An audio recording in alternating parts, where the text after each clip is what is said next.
So there's a interview recently of JP Morgan's CEO. So he was recently interviewed by Bloomberg Tech.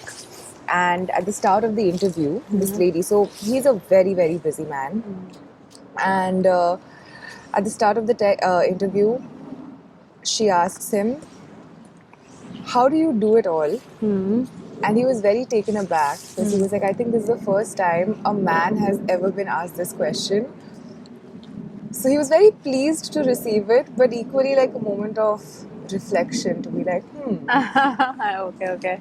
That's actually a very good segue into what we're going to be talking today. The cognitive labor of being a woman. So before we get into it, what I wanted to ask you is that if you had to define yourself, who is Rachana? How do you define yourself? I think I'm just a girl in the world. I don't know how else to really put it. I think my dad's been a very big teacher in my life, and something that he's always taught me is to focus on not just getting to a solution, but at getting to the solution in the most elegant way possible. And I think in many ways that's just what I'm going about doing in life. Right. Just trying to be a girl in the world, the best version of myself, Right. for my sake and sure that of those around me as well, because man is a social animal at the end of the day. Yeah. I think that's a very beautiful introduction to oneself. Yeah, so basically, to dive into it, I wanted to ask you that cognitive labor, if there's somebody who's hearing this for the first time, how would you explain it to them? Okay. Well, it's definitely not a new concept in its being. In the early 1500s, Shakespeare wrote a play called Love's Labours Lost, which spoke about four Frenchmen, incidentally, who were struggling to decide between a life of pursuing their intellect and their dreams versus a life of marital bliss. Cut to last year, 2013, when 2023, sorry, 2023, when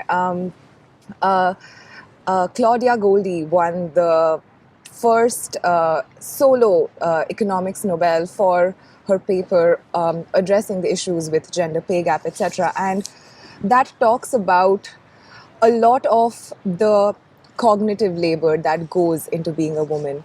So, and there have been papers, there have been researchers that have discussed this, but the challenge with something like cognitive labor is that it cannot be quantified. And therefore, when things cannot be quantified, unfortunately, in today's time and age, people lose interest after a while. Yeah. Cognition, by definition, means to be able to assimilate information, to gain inputs, to gain data points through your experiences, through sights, smells, conversations, and to make meaningful, just understand it meaningfully. Right. So when it comes to the cognitive labor of being a woman, I think men and women have very different roles in society. And men, by I think broadly, of course, this is very much, disclaimer, a general conversation. There are individuals that exist in different capacities, but broadly, man's role in society is to train for a particular vocation and to deploy that vocation to earn bread for the family and to make sure that everybody's taken care of in that regard. Traditionally, a woman's role has been to be the CEO of the house, as we often call it. But a lot has changed since, in the past few years, and women find themselves at the foray of earning their own bread as well. They're single moms, we're better educated, but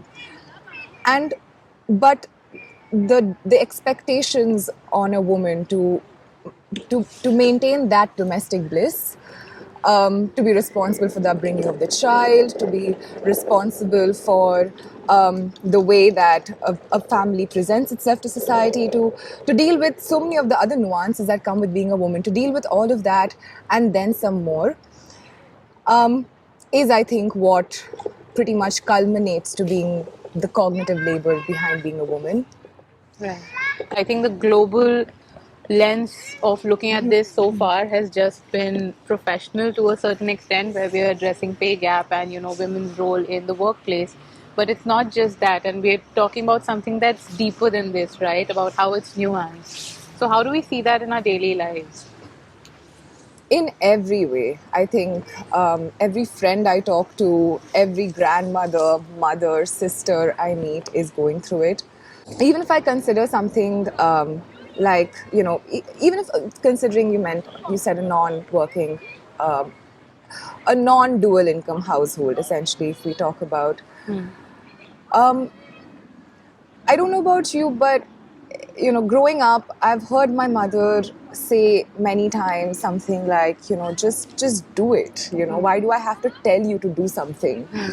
It's there, like, just And this do it is to their partner. to the partner, or Right. it may be even to us. Right. It's Okay. the delegation of tasks, right? And but the frustration has been in, why do I have to tell you to do it? Why Yeah. do I Right. have to be the one, to be the brain, to think that this task needs to be executed, and have you do it? And it leads to a lot of frustration when it's not understood and acknowledged. I think humans by nature, we women have been kind of lauded over the years for being selfless more so than men. We're we give a lot more of ourselves, or we're encouraged to give ourselves for the betterment of others.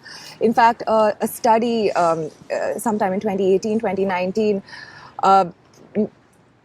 measured the different sleeping patterns between men and women, and they found that a man's dreams are interrupted much less frequently, and when they are often because of worries that center themselves and how they are going to achieve certain goals and tasks that they have. Whereas women have far more interrupted sleep, and it's often because of the worries for other people.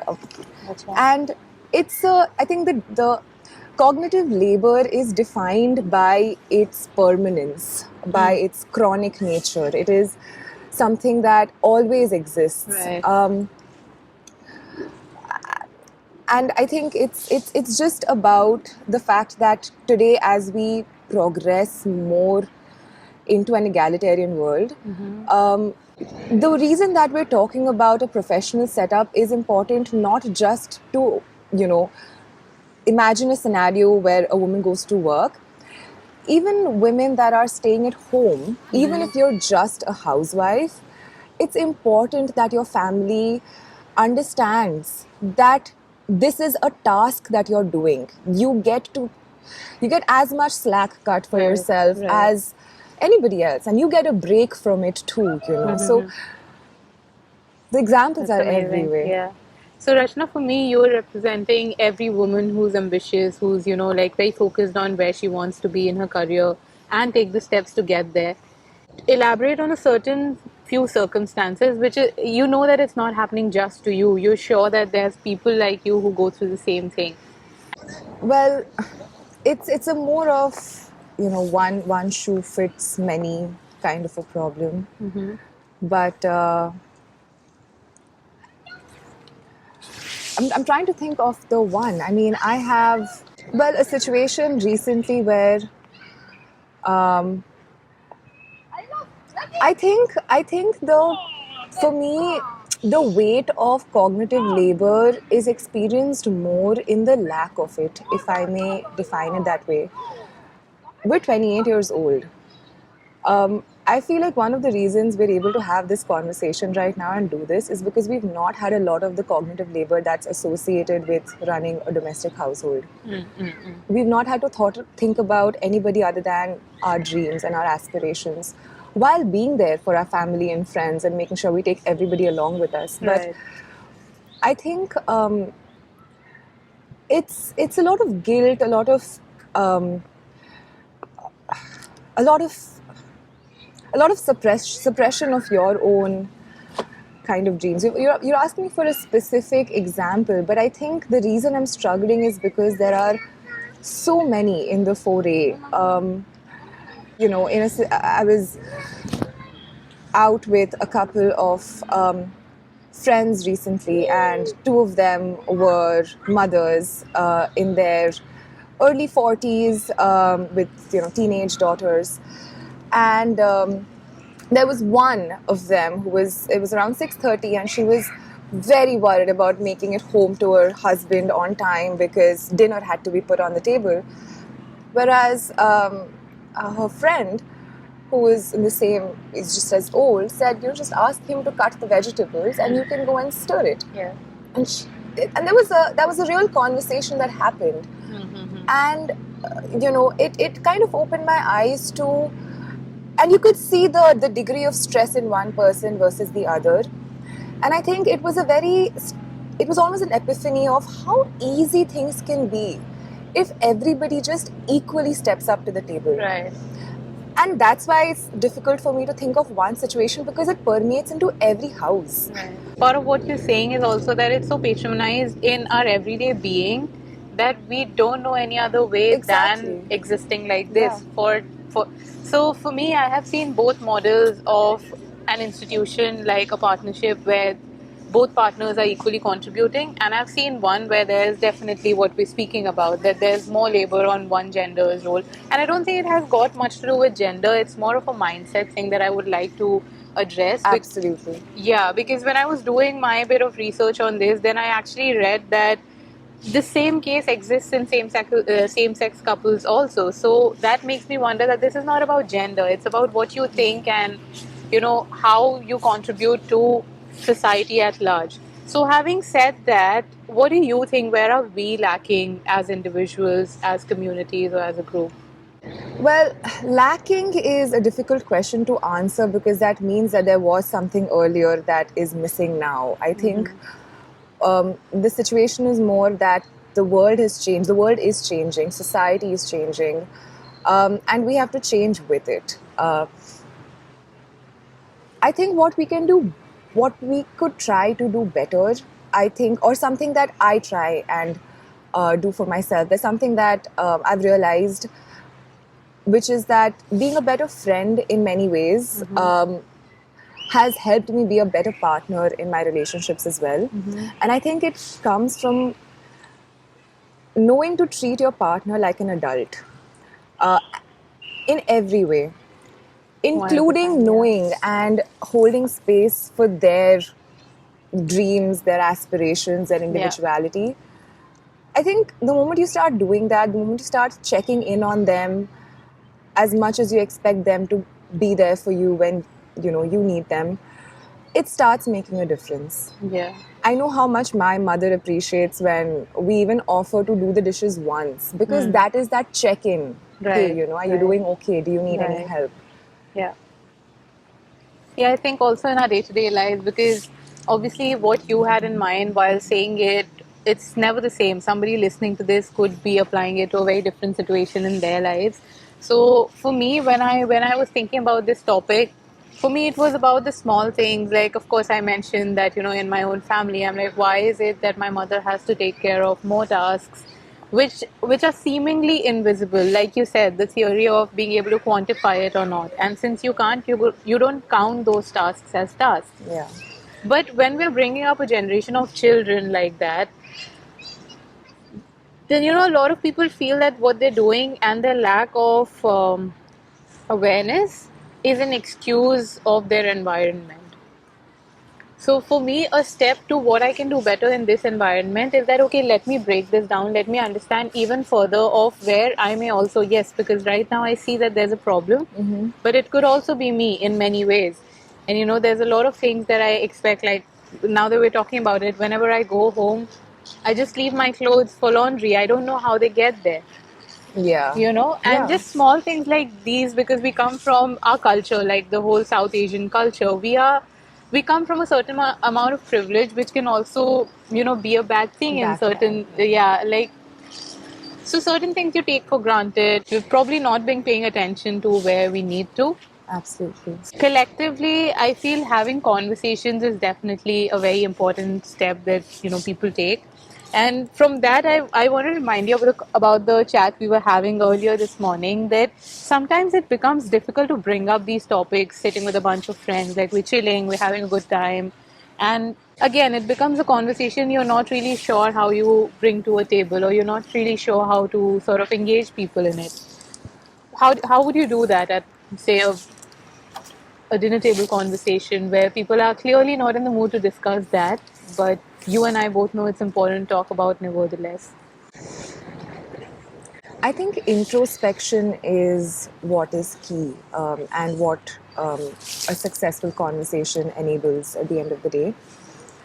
So Ashneer Grover is an entrepreneur in India who I really enjoy listening to because he's got some really clear fundamentals in life, yeah, that he enunciates very well. One of them is in Hindi, अपनी सच्चाई मालूम होनी चाहिए. You should know your own truth.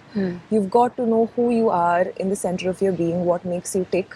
Right. And I think when people start forgetting that, is when they're at a risk of losing themselves. I think we spoke about the fact that the reason I care so much about talking about this is because I don't want to lose any of my friends to a possible relationship or a possible situation where they've they've made themselves lesser, a lesser version Right. of themselves due to any 100%. circumstances. So when you talk about, I mean, I think for me, it always starts with a check-in. How is that thing that you cared about Right. going on? Right. What is it Right. that Right. you're Right. doing outside of it? And what are you doing apart from the work thing that you keep talking about? How much time do you end up spending at home? Are you all planning any holidays? Are you know, it's those things. Because it's difficult to address some of these conversations when people are not ready to kind of talk about it. Right. And it's equally not something that is going to get solved over a dinner table either. Right. Right. Right. This cognizance that you spoke about checking it with people. This is mostly the sisterhood that we spoke about. Yeah, But at the same time, I have these amazing friends who are men and they're gems of people, but they also lack this yeah. cognizance. So how do I, I don't want to hurt you. I don't want to make you feel like you're not doing enough, but you are not doing enough. I think at some point, it is you have to leave it to the individual. That definitely it takes wisdom to know where to leave them. Right. Because, but to wake the sleeping dragon, so to speak, if there is something that I think is necessary, is so just to be clear, you're talking about boys in general. How Yeah, do we men, get yeah. them to have that Yeah. conversation? Because I'll also I think again, question. Sorry, go on. sorry, I'll just interject to say that this is a conversation which, again, like, I'm not saying have a particular problem with this, but this is two women talking about this. When is Yeah, the time when a guy also says it that, yeah. hey, and discusses it with any other gender that they want to? When In is it fact, going to be a problem for them also? we were talking about this, right? As to this exact same thing, and the people that we should be talking to here are the guys. But I think it's a soft conversation, Shreya. I don't think it's a real hard conversation here to have, because it's genuinely a role change that we're seeking from society. Right. It is a shift in perspective that we're seeking from society. Right. And it's a soft nudge. It has to come, again, just from introspection. I would, the, I ask my friends how their wives are Right. doing and just how much time they've been spending at home. And um, it, it's just the basics. It's just the basics.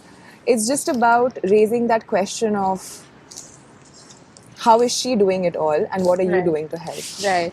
I think men have also been made to feel like an island in many respects. And I think the natural instinct to check in doesn't come to Yeah. them with themselves or with other people. And that's also something that needs to change, right? Because Right. I think the biggest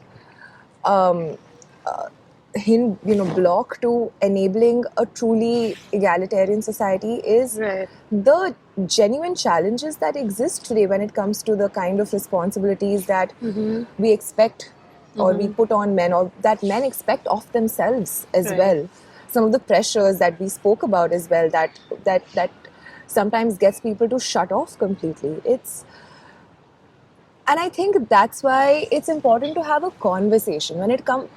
This is a problem that currently we're only ideating. There's no way that we can Yeah, solve it that's what right I now. was getting to. That no, I think that's what makes it interesting is that this is still something that I personally or we haven't figured out. But the awareness that yes, this is something we will have to collectively figure out is how these conversations, in my opinion, start in the first place. Like I was telling you about certain new interests that I've picked on, say like politics or anything related to history and civics, which was never my thing.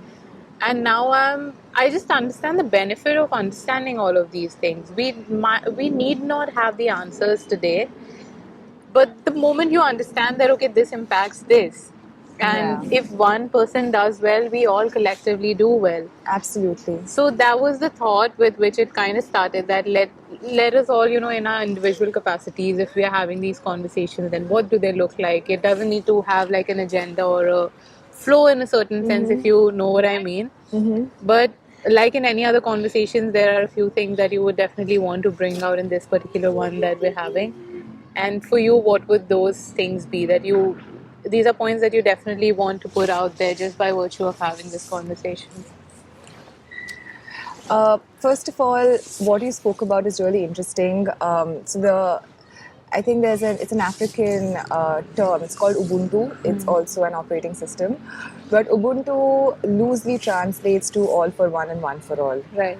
It says that if one person benefits, everybody benefits, and that's a good starting point, I think, to be the change that you want to see. To put it absolutely crudely. Um, if there are three things that I would want to put out there, number one is, I think, for women to recognize that this is a responsibility and a labor that they carry. Because I think a lot of frustrations also come from just feeling it and not understanding why your partner seemingly in the same situation, right? Your parents do the same kids, same job. How are they seemingly coping with it, but Right. I am not? And that leads to certain frustrations within yourself, questioning yourself Yeah. in your role, and therefore not being able to seek help in a meaningful way. So I think number one is for women to understand that this is something they deal with. So the first thing that you're Yeah. saying is that women need to step up in their Yeah. role to understanding that this is a problem But that. that's right. Women need to. I think the second thing is for the men to understand that this is something that their grandmoms have gone through, that their mums have gone through, and their partners will go through as well unless they're able to do something to help. Because the world today looks very different than it did even a few decades ago. Right. And we can't be doing the same thing over and over again expecting a different outcome, as someone Right. once said. So the And I need for change essentially. absolutely. And you know, we need allies. I think a truly feminist ally is a person that doesn't only join in on the whining and lend us a listening ear, but actually steps up to the plate to Right. help. And I think probably the third thing that I would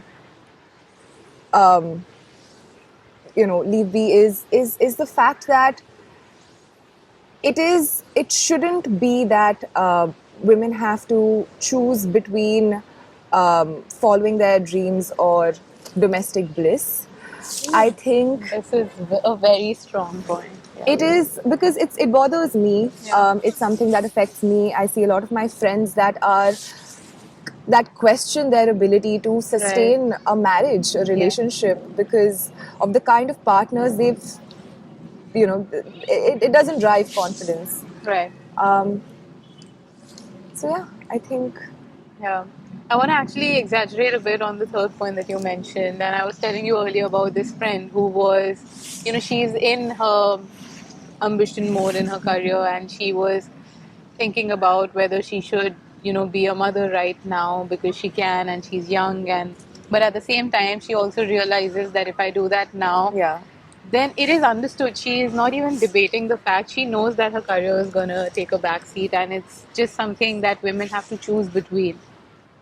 When you think about it, it is definitely because they have more to do. And however you like quantify it, it doesn't change that it actually will always remain heavier on this side of the table. And that actually is a very interesting point, because that is how, the versions of this, what you spoke about, cognitive labor, we see different ways of how it plays out in different generations. So we see it in a different way in our grandparents. We see it in a different way with our parents, who are probably, coming from a very different culture, yeah, context, and very limited worldview as such. And then this is who we are. And, we were meeting with a friend for lunch the other day who, clearly admitted that, it does, being a mother does take away from the professional efficiency, yeah, and there's nothing we can do about it. yeah, Or is that even true, that there's nothing we can? Of course the onus is on us, is what I'm trying to say. yeah. And so when I think about this, right, the reason that it irks me is not so much because you, of course, the fact that my friends and all of these people with such incredible value to add to the kind of economy even that we live in, and the reason that this frustrates me is because I know we're losing out on so many good ideas Right. when people take a back seat when they're at the peak of their careers. Right. It is that what we need to really block. It's that leak that we need to block. Those Right. ideas leaking, that's Right. the real Right. Right. loss here. I was just talking about the value addition versus value Oh yeah, capture yeah, bit. yeah. That It's was a really just interesting bit. Can you elaborate a bit on that? yeah. So I think what when we were talking about the quantification of cognitive labor, it's it, I think when it comes to value, there are two ways of looking at it. There's a way to capture value, and there are ways to add value. I think a lot of cognitive labor goes into adding value, and unfortunately, the world is driven by people that are very good at capturing value. Right.